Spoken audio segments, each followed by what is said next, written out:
Hello, it's Tuesday the 9th of June. If you want to turn to Hebrews 11 verses 13 to 16, page 1209, it would be really helpful to look at the text.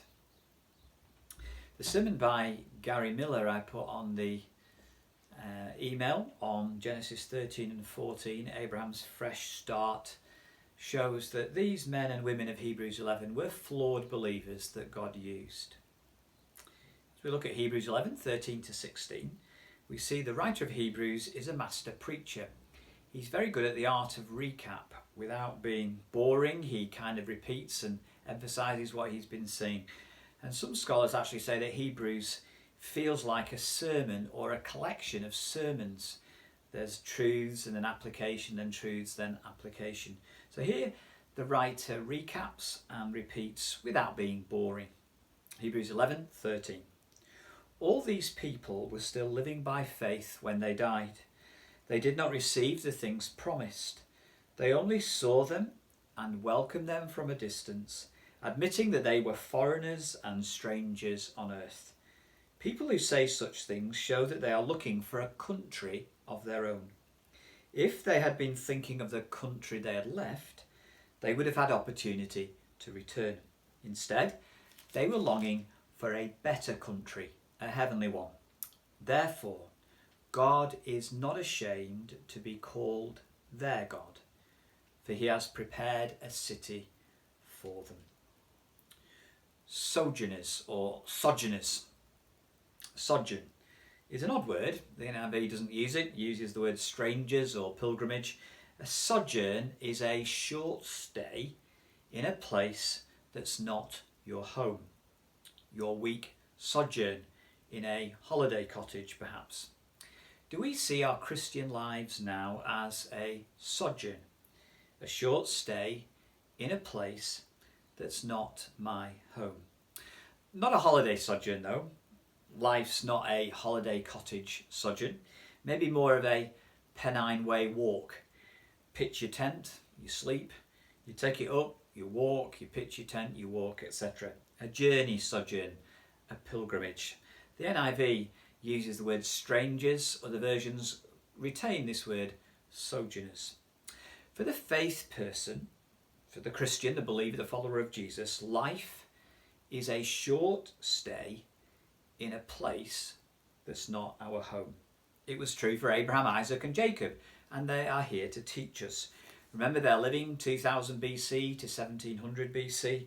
The Genesis narratives from 12 through to the end tell us about their lives as sojourners. First of all then, living as a sojourner. Am I saying that right? Sojourner, sojourner. Verse 13. Keep on till you die.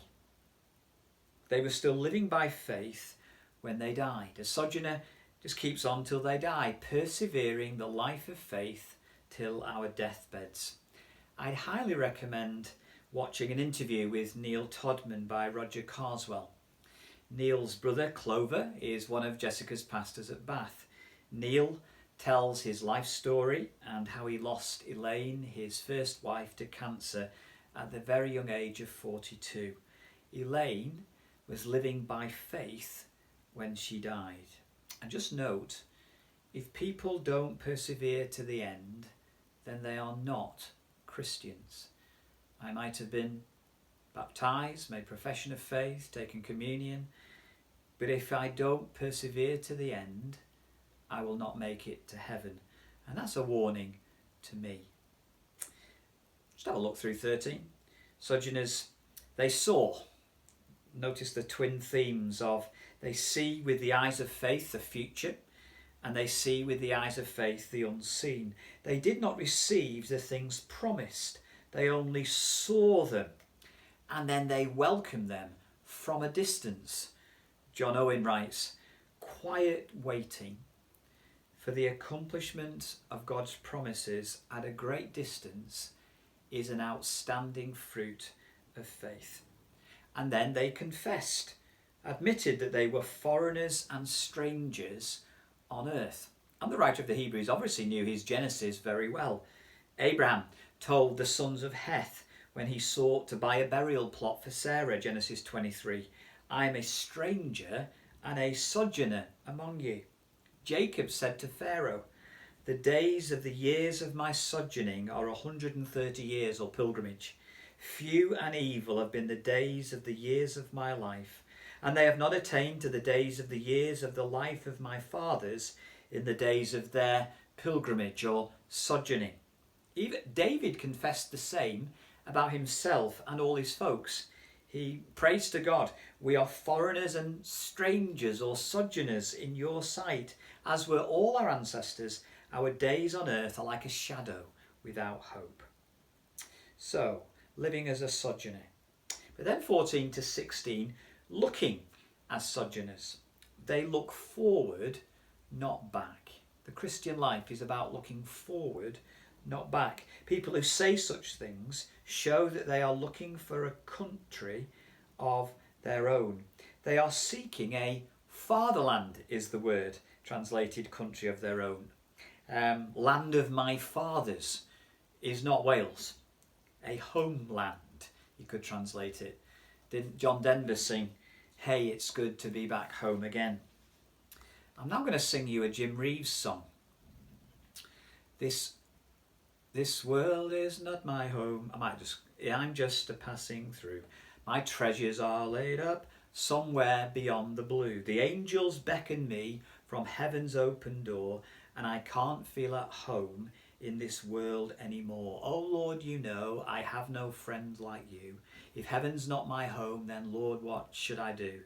The angels beckon me from heaven's open door, and I can't feel at home in this world anymore. I have a loving mother just up in glory land. I don't expect to stop until I shake her hand. She's waiting now for me in heaven's open door, and I can't feel at home in this world anymore. I can't croon like Jim Reeves, but this world is not my home. I'm just a passing through.